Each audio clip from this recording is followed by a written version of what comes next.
Hello, New York Giants fans. Welcome back to Everything New York Giants. I'm your host, Adriana, also known as New York Giants Fangirl on Instagram, Twitter, and TikTok. And I'm very excited because I have Brandon London here today. And I know Giants fans, you guys know him and you love him. So welcome, Brandon. Thank you. So excited you're here. Thank you. Brandon London here, or as the guys, some of y'all randomly see me out and be like, yo, the Giants Snapchat guy, yo, the Giants TikTok guy. It's like, hi, I'm Brandon London. But yeah, it's thanks for having me. Started off with a really nice looking camp. It's looking like a good year for the New York Football Giants and the content creators, So thanks for having me on. Let's talk some football. Yeah, I'm excited. I think this is the first time in a long time that this early on in the season, majority of fans are probably as excited as they are. And I think we're starting to see some good things come out of camp. And, I think the best thing coming out of camp so far is that there have been no, knock on wood, no real bad injuries that we've seen from some other teams. But one thing that I noticed a lot in camp today is I'm loving the rotation that I'm seeing. And someone like Trey Hawkins III, who was a sixth-round draft pick this past draft, is getting reps with the ones. And I think guys like that are kind of going unnoticed and maybe should be talked about a little more. So I saw some good stuff coming out of him today. And, I think we've seen some good stuff from Jalen Hyatt and John Michael Schmitz, a lot of the rookies. What have you seen so far from camp? Any highlights or players that you have maybe become higher on since camp has started for this upcoming season? Well, first and foremost, that's a shout out. That's big for Brian Dable that he's getting these young guys first team reps this early, especially when you get a 6th-round draft pick reps this early. But what that means is you can give your vets kind of like a half work day, if that makes sense. You see a guy, Dory Jackson, played some reps today, but then kind of got shut down towards the end of practice. You see a Darren Waller, same thing. And you see the Daniel Bellingers and Lawrence Cagers come in and continue to make plays. That's exactly what you need in terms of building depth and playing in the NFL, where young guys got to be as ready as possible right away. So we're talking about Trey Hawkins III. Young kid hasn't come and he hasn't looked like a 6th-round pick as of yet. Yes, he's made mistakes here and there, but that's expected. But he's also done great things like put speed on tape and be able to get his head back and make a play on the ball. When we talk about the ball, deep ball up on Jalen Hyatt the other day, we talk about him kind of running a route for Wheaton Ford in the one-on-ones when everyone's seen that viral interceptions. And he showed the fact that he has hands, a DB with hands. If you have a DB that can catch the ball, that's a great asset, because they do have their opportunity to be around the ball and change the game. You see Deonte Banks be able to still get reps with the ones, but you look at both of them on the field at the same time. That's your future, or could be your future one day in terms of CB1 and CB2. But it also, again, gives a Dory Jackson rest. You see guys like Jalen Hyatt really making plays, and that's what you wanted to see, because everyone wanted the Giants to come in with a set number one. Hey, go after DeAndre Hopkins. Hey, go after that guy. But you saw Joe Schoen and those guys kind of hold firm and say, look, we're not even paying our running back, let alone are we going to pay some older receiver, some veteran receivers. So it's a thing where, hey, we paid our quarterback and we're going to give him different guys with different skill sets and speed to be able to get him to push the ball down the field and get guys that can also win the 50-50 ball down the field. And you saw Paris Campbell kind of have his best day with the 4 catches and then the deep ball and coming down with some routes. So right now, like there's a bunch of Darius Slade and Isaiah Hodgins making plays. There's so many people you can kind of say that standing out and making plays, but the pads come on tomorrow. And that's going to tell you something different. But right now, to see the catches and the throws and the defensive pass breakups and the interceptions, that's good because it's guys making plays. Definitely. You touched on the wide receiver, and I want to talk about this for a second because I think there are still a lot of Giants fans who might be concerned that even though we have 14 wide receivers who are battling it out for maybe a maximum of 6 spots, that we don't necessarily have that number one guy. And I think probably a lot of us feel like maybe Darren Waller is going to be that guy, even though he's not a wide receiver. But for those of you who don't know, Brandon was a wide receiver in college at UMass, and then he went to the New York Giants and won a Super Bowl in 2007. So as you know, knowing that, and as a wide receiver, former wide receiver yourself, what do you think about that? Do you think we need a number one wide receiver and that automatically is going to level up our offense, or not necessarily, because we have talent on all sides of the ball when it comes to offense now? Well, I can tell you if you were to ask each one of those guys, they would all tell you they're the number one wide receiver. They could be the number one wide receiver. So in terms of, I know how fans look at it like, oh, I don't have anyone with a star on them right away on Madden, you know. But right now, if I'm a receiver in that room, I'm like, I got an opportunity to get paid. Like, you know, like I could really, you see a Darius Slayton, people can say he's had the ultimate Giant story in the top of late round pick, had success early, then kind of went through the drop season a little, then kind of had to take a pay cut, then reemerged as the team's wide receiver one last year. He and Daniel Jones have they picked up from where they left off, and you've seen they've made plays down the field. If I'm a Paris Campbell, hey, I got a chance to show that I'm a number one wide receiver. Hey, let me stay healthy this year. Let me put some things on tape with a quarterback like Daniel Jones that can throw the ball down the field. So that, again, we saw the catch Paris Campbell had on us last year when he was with the Colts. You can do that. You're going to have opportunity to do that because Mike Kafka, Brian Daboll, Joe Schoen are going to be paying Daniel Jones to now throw the ball down the field. Hey, we asked you to kind of game manage last year. So the fact that you could handle yourself as a game manager, we're going to put skill set guys in place to maximize not only your feet, but also your big arm and your ability to throw down the field. Jalen Hyatt is another guy for that. And then when you talk about 3rd and 6, 3rd and 8, who's going to keep it funky, who's going to keep it great? You got a guy like Sterling Shepard. You got Wan'Dale Robinson that has to come back. And you've got Cole Beasley as kind of your immediate right now if you need that, you know. So you've put different – and then obviously what Darren Waller is, you've been at practice. No one can check him. Like, he's always open. Incredible. So you add that with the receiver core, all that speed you have, then, I mean, there's something there. There's something there. Do something with it. Yeah, I think even just being at camp a couple days and seeing, you know, just a glimpse of some of the talent on the offense as a fan, it's making me really excited to see what the team is going to bring. So if you had to predict right now who you think is going to end up in those 6 wide receiver spots, I think we can agree that, you know, Jalen Hyatt, Darius Slayton, Paris Campbell, and Isaiah Hodgins are probably, that's who I would guess are the definite 4. Yep. From those other 2, I mean, I feel like it's either going to be Shep or Beasley. I think that Shep probably has a leg up knowing the offense and the coaching staff and everything like that. He's got a connection with Jones.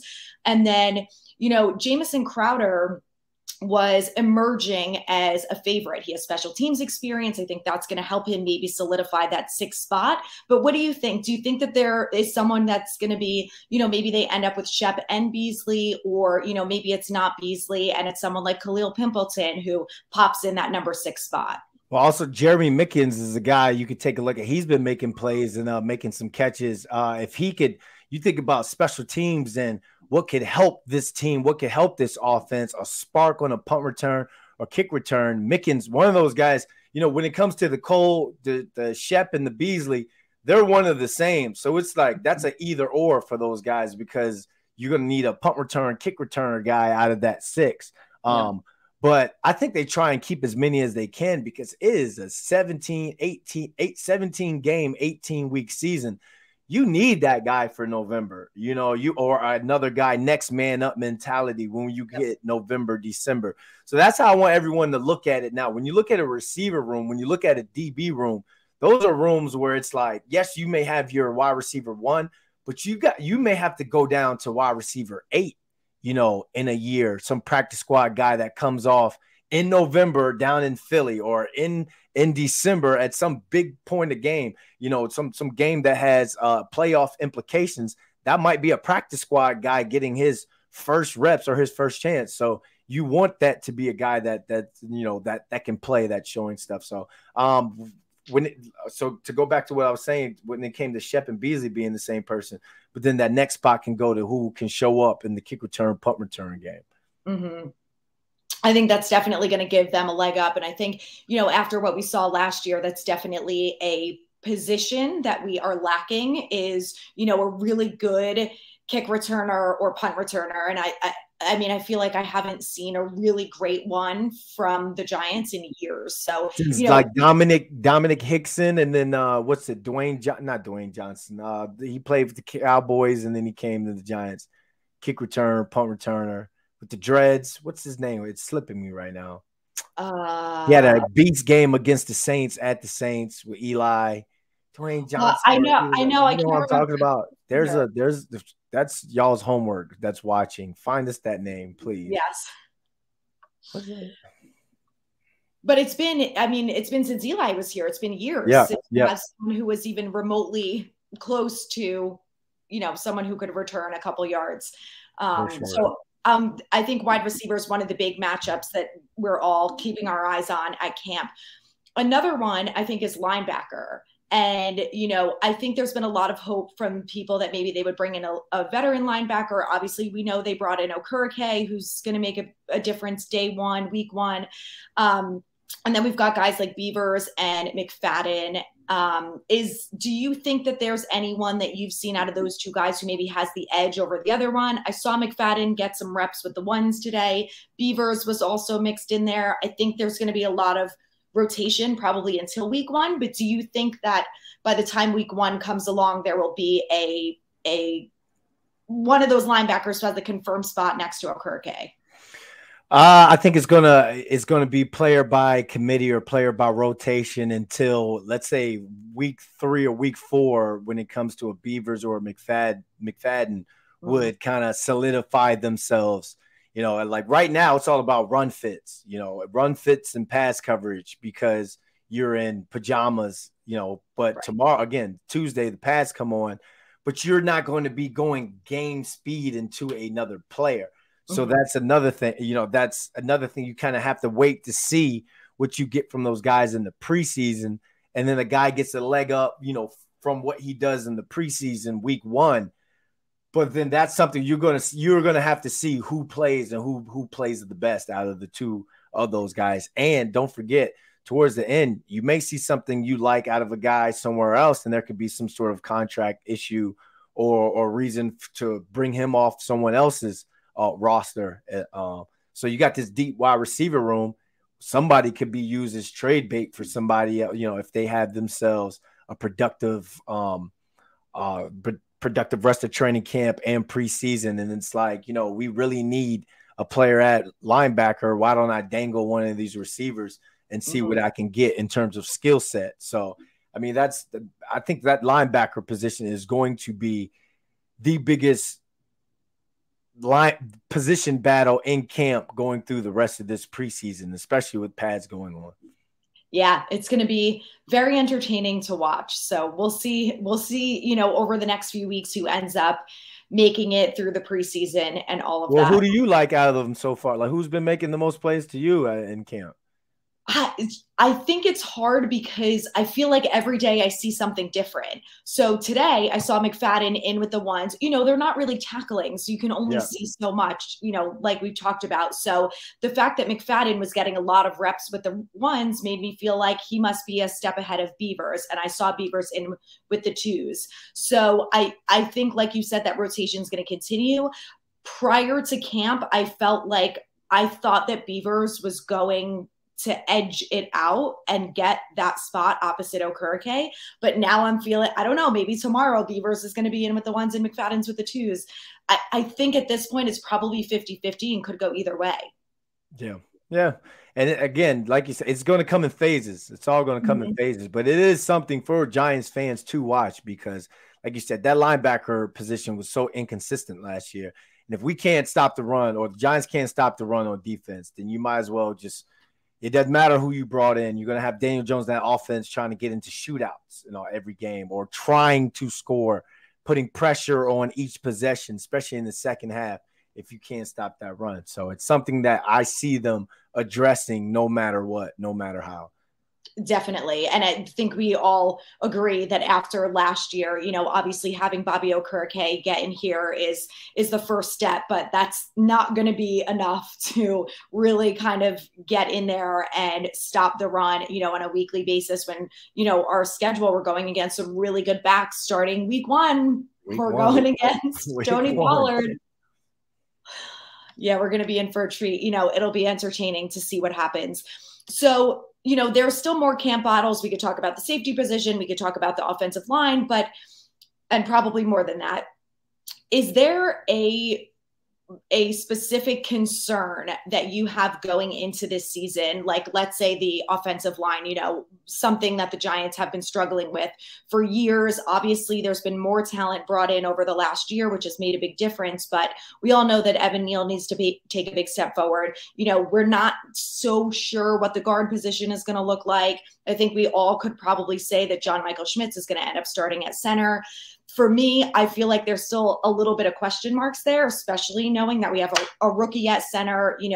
We're hoping that Neal is going to take that step. Is he going to? That's a big question. So my concern is how is the line going to hold up? And again, we're not going to know until week one. Do you feel the same way, or do you think there's another position group that you would say maybe you're a little more concerned about? I say it all the time on the Blue Rush podcast that we do with Paul Schwartz and Lawrence Tyne. I say RB2. I think on this team, I think that question mark lingering on RB2 position is bigger than the question mark on who's that second linebacker. Okay. Like because when you're talking about that interior line, obviously Andrew Thomas played lights out. I feel as though Evan Neal is going to make a step forward, have progress. That's a Bama boy. It's a guy who knows his craft, wants to work his craft. I feel as though he's going to take a leap next year. Now it's all again that interior line. So when we have a running back like Saquon Barkley, he can play above a weakness in the line. We've seen him stretch out to outside of the right tackle, beat guys to the corner. We've seen him hit it within the middle. You need an RB2 that can kind of do the same thing. You're going to have to take away touches from Saquon to get him to last for the entire year.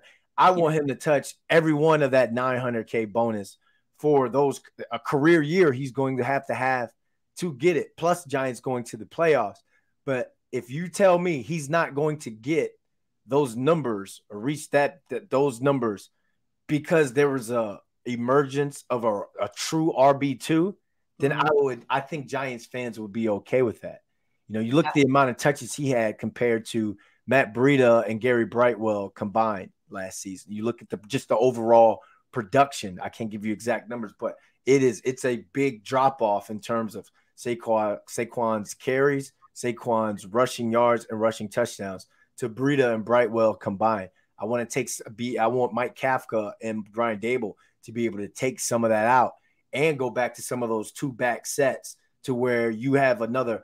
I just love a wild card RB2. I love him. Ahmad Bradshaw, to me, one of my really good friends, teammate, was a roommate, stayed over his house a lot when during our rookie year to hang out and stuff. He is loved by Giants because he gave them things in the passing game and he ran like a pit bull. He's strong like a pit bull too. You know what I'm saying? Yeah. So I think if you can get Ahmad Bradshaw, where art thou? Where art thou in this Brian Dable, Mike Kafka offense? If there can be an emergence with Gray, or maybe Brightwell takes their step, and again, or they find someone from somewhere else to come in, maybe Kareem Hunt, or who knows? Yeah, I think that would be a huge upgrade as well, and can get you away from some of the small problems from not being so sure on the interior of your offensive line starting off. Yeah, I saw James Robinson with a couple good plays today in camp, so he's another guy that could be there. I also saw some great stuff out of Eric Gray, and I assume that that's one of the reasons why they drafted him, right? Is they want him to eventually be the future. But of course, the question mark is, as a rookie, is he going to be that guy right off the bat? And I saw him making some catches in the backfield and stuff like that. It seems like he's got some pretty good hands. He's fast. He can get through blocks. So it's definitely going to be interesting to see what happens if it is Gray or one of those other guys. He doesn't even have to worry about being the guy, because you already have the guy signed to a Walmart discount. You know what I mean? Like, you got the guy signed.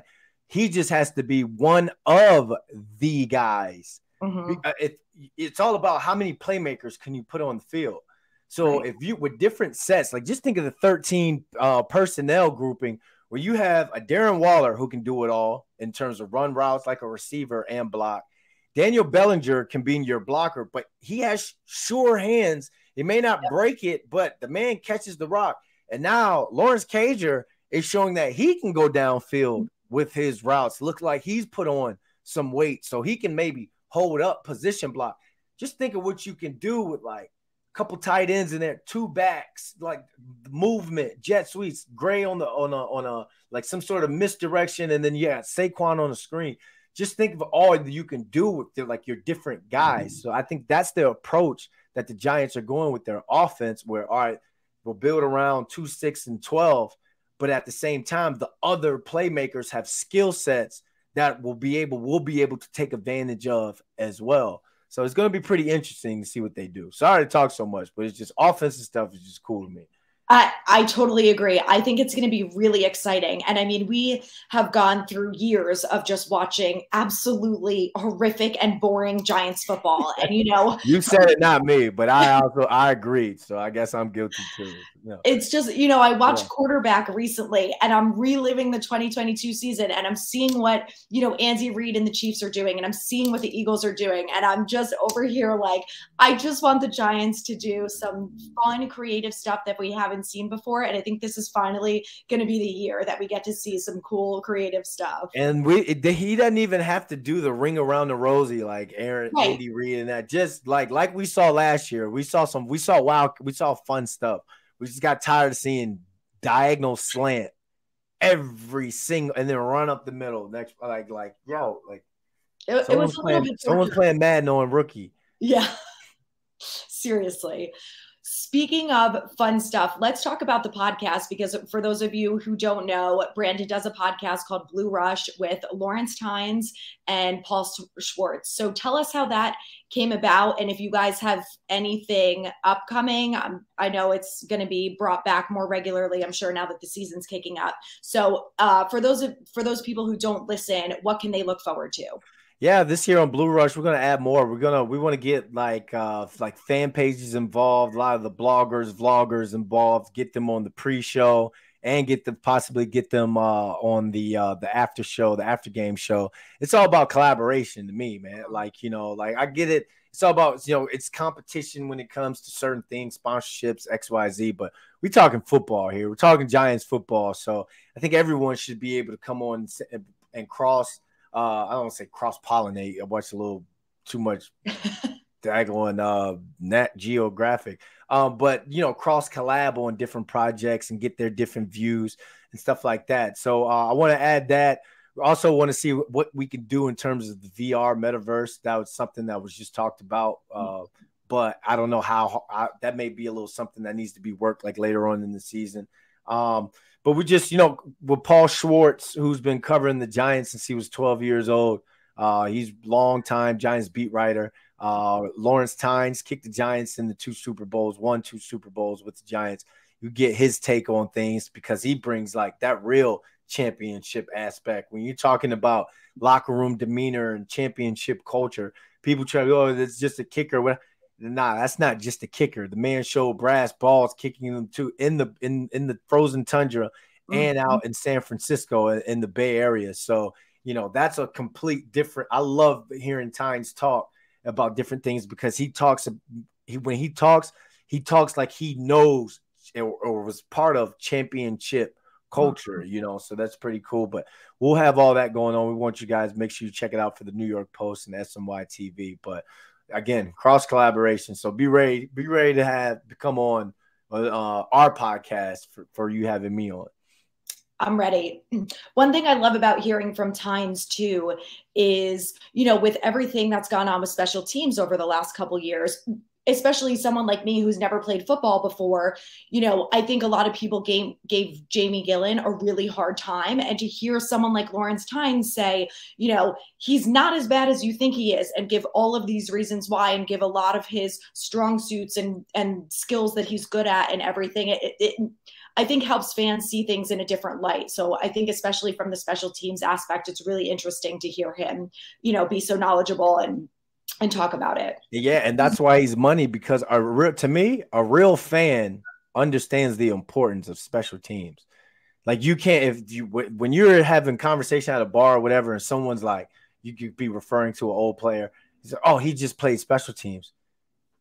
Like, if I can't take that person's opinion serious in the terms of wanting to like having winning culture attitude towards football, because special teams you can win off of, and you can for darn sure lose off of. So very important where guys fit, what type of, how you're attacking, the counters that you see on kickoff returns and stuff, because guys like Thomas McGahee, that guy's drawn, so he's watching countless hours trying to find that edge, that jump.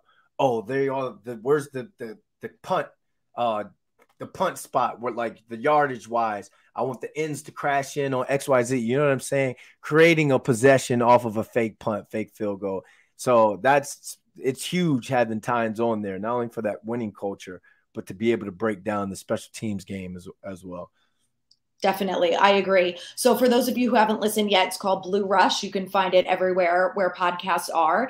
So the next thing that I want to talk about outside of the podcast is, like you mentioned, people come up to you and say that you're the TikTok guy and, the interview Giants guy. TikTok guy. Giants. Yeah. So tell us a little bit how that came about, how you got to be the Giants TikTok guy, what the interviews are like. Do you come up with the questions? What kind of answers do you like? Because those videos are extremely entertaining. I love to watch them. Well, it all came, my agent out in LA, when I got an agent out in LA, when I retired from the CFL, like a month with her repping me, she reached out and was like, Don Sperling, do you remember Don Sperling from Giants TV? Yeah, executive producer of Giants TV from back when you're, your rookie year.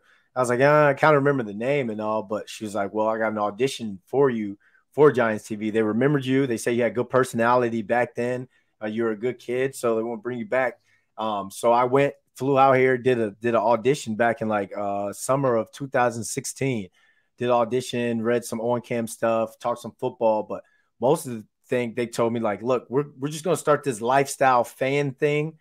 Let's see if you can be the guy that can do that. So I started just doing stuff with fans, tailgating, eating at the tailgate, shooting fan caves and stuff, kind of carving my niche. And then it kind of just turned into something to where it's like, anytime the Giants need me to do something, whether it be players or fan caves, or now you see me emceeing at the games and stuff. Giants never had a in-game MC, but that all got signed off on. And shout out to Brian Daboll and Joe Schoen, because when they went to Mr. Mara and they were talking during their interviews of what they wanted to bring to Giants football, Giants culture, they wanted better in-game entertainment.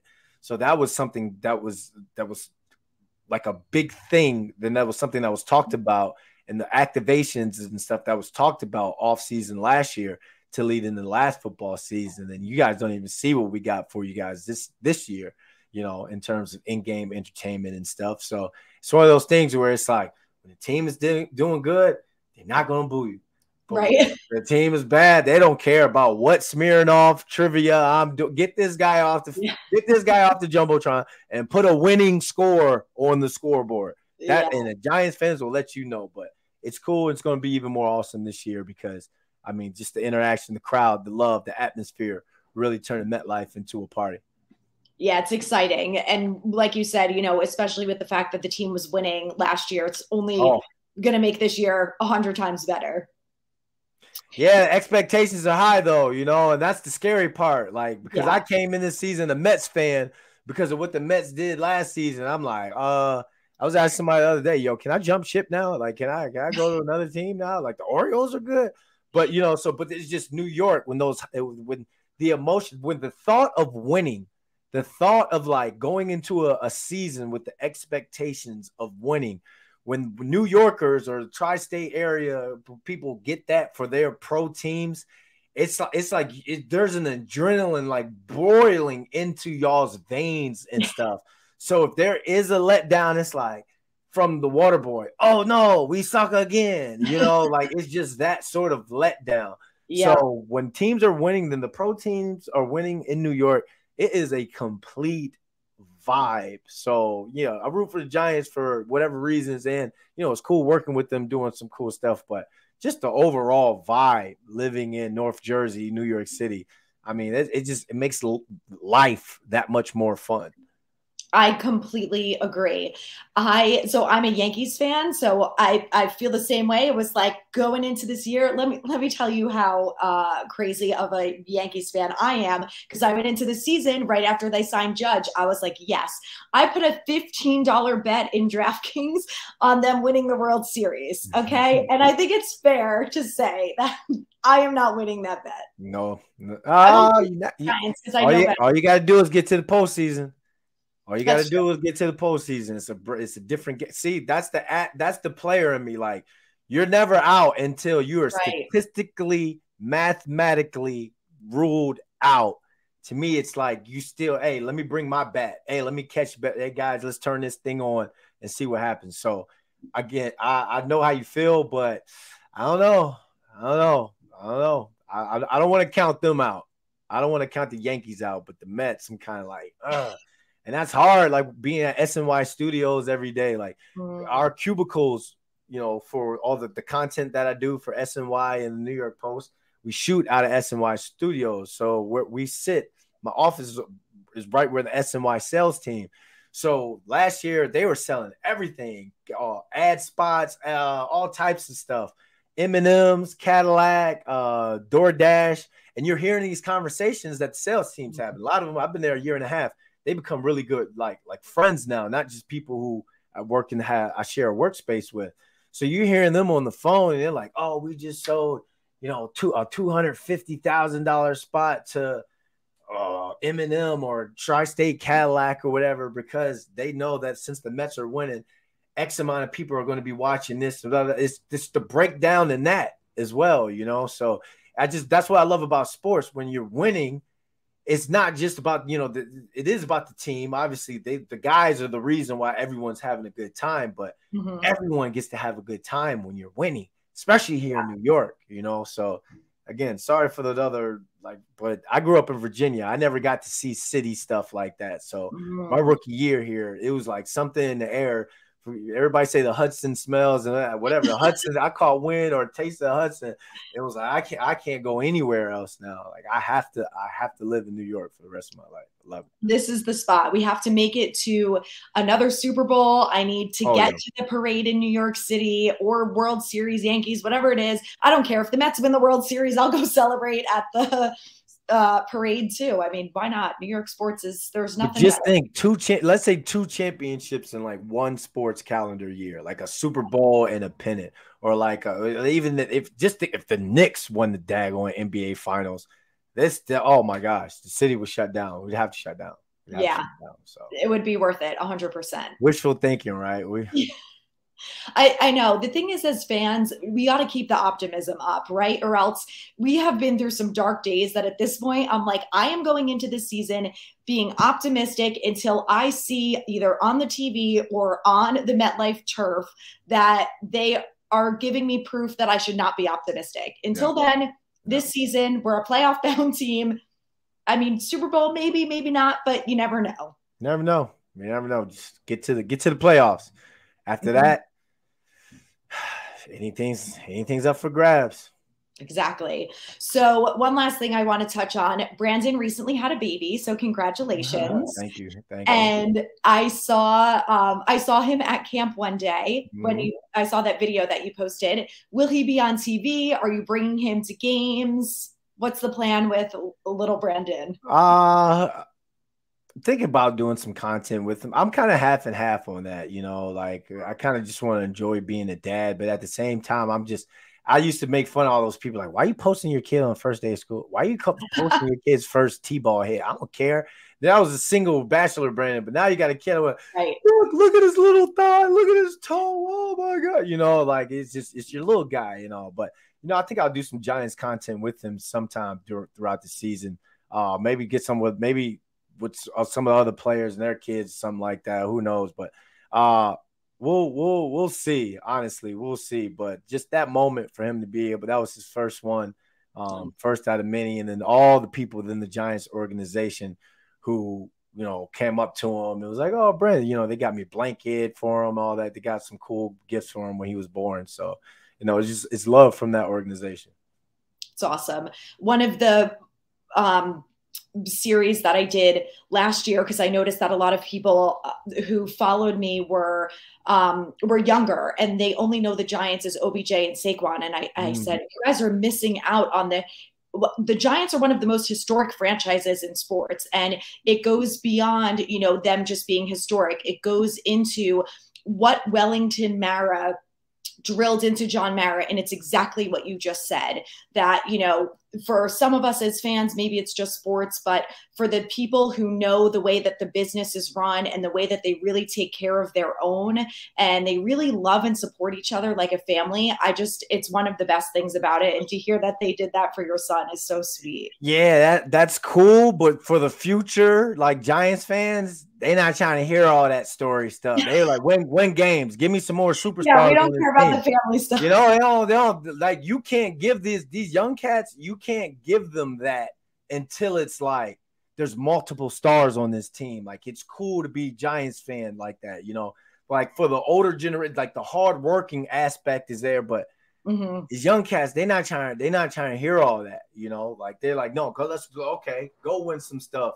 So right. why y'all have me out here just yet? You know, like, you know what I'm saying? Just the everyday ones, the casual young Giants fan, like the ones that they're beat, like they gotta go to the games. They're still diehard. I see that. But the ones that are kind of on the limb right now, it's like, oh, my dad and mom like them, but we're the start. Like, we're the guy that I can shave my head crazy like a OBJ. You know what I'm saying? Like, the personalities and all. They're another playoff run into reaching that young audience again, to have stars and storylines and stuff like that. So that's how it feels. There's no knock on anything, but if you know what I mean, like another run will breed more stars for this team. Yeah, I think that's one of the reasons why the Saquon contract thing was such a concern with fans, is they all look at it like he's OBJ in a sense, right? Like, what OBJ was to the diehard fans then is, you know, what Saquon is to them now. And I think we all agree that we don't want to see Saquon go anywhere. So the fact that he's back is awesome. Yeah, Giants fans are like, we don't have Saquon. What jersey am I going to wear? You know, like, what am I wearing today? Like, just a Giants t-shirt? Like, you know, there's Sexy Dexy in his personality. He, again, if they start winning more, he's going to blow up big time. The relationship between he and Big Cat, Leonard Williams, that can blow up and be its own little dynamic, you know, on TV one day, entertaining, marketing. You got to win games for it, though. You know what I'm saying? Like, Saquon can make some of that money back by doing a Dannon commercial, or, you know, some more Chunky Soup commercials if they're winning and all. You know what I'm saying? Like, it's New York. Like, the wins bring in M's. Definitely. I just saw a commercial with Josh Allen and I was thinking the same thing. I said, one more playoff run, and, you know, before you know it, I'm going to see Daniel Jones probably on my TV. Daniel Jones drinks kombucha. Like, you know what I'm saying? Like, get paid, DJ. This is New York. Get paid. Endless opportunities. Yep. I'm excited for them. I'm excited for this upcoming season. So tell everyone where they can find you, your podcast, your Instagram, Snapchat. So much out there. I wish we could all just link it into one thing. At Brandon London TV, all social media platforms, at New York Post Sports, at SNY TV for the content. Make sure you download the New York Post app so you can see the sports, the videos, all the cool stuff that we do, in the YouTube page as well. And the Blue Rush podcast will probably have something up within the next couple of weeks toward the end of camp, maybe after the first preseason game. But we're out there. If you see me out at camp, on the mic, yelling at the fans, getting everybody rowdy, and then on the field, make sure you guys say hello. Trying to take as many selfies as possible. Just tag me. All right, there you go. I'll be waiting for my selfie next time I'm at camp. For sure. All right. Thank you so much for joining me.